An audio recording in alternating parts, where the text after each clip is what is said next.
After Western blot transfer, the membrane is ready to be probed for your target protein of interest, or the antigen. The detection process involves blocking the membrane and probing with primary and secondary antibodies. The blocking step is critical. It entails blocking the membrane surface with a protein or another molecule that is non-reactive to the antibody that will be used to probe for your target protein or antigen. Nitrocellulose and PVDF membranes have a high protein binding affinity, which is essential for successful protein transfer.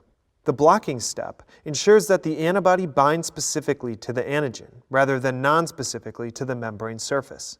Non-specific binding can result in a high background signal, which prevents detection of your protein of interest.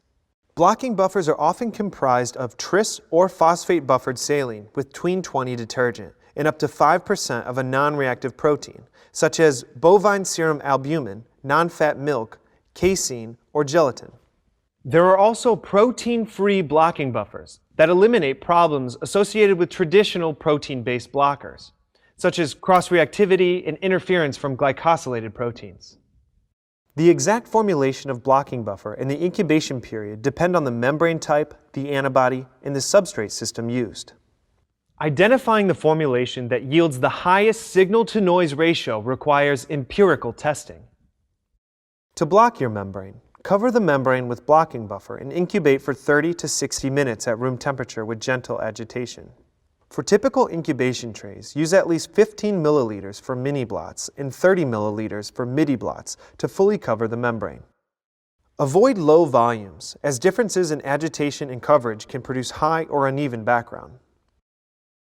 Now the blocked membrane is ready to be probed with the primary antibody. The primary antibody should be diluted in blocking buffer per supplier recommendations, with or without detergent.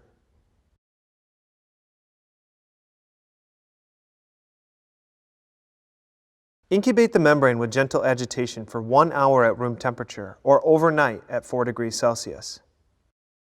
Remove any unbound primary antibody by performing a series of washes. The typical wash buffer is TBS or PBS based, with 0.05 to 0.1% detergent. Wash the membrane 3 times for 10 minutes each in wash buffer with gentle agitation. Next, dilute the secondary antibody in wash buffer or blocking buffer. The final concentration of the secondary antibody will depend on the detection system used.